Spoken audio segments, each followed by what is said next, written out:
చెబుతుంది, ఎదిగిన కొద్దీ ఒదగమని అర్థమందులో ఉంది.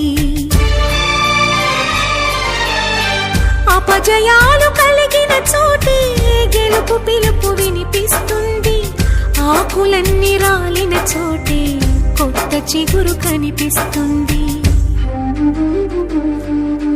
మౌనంగానే ఎదగమని మొక్క నీకు చెబుతుంది, ఎదిగిన కొద్దీ ఒదగమని అర్థమందులో ఉంది.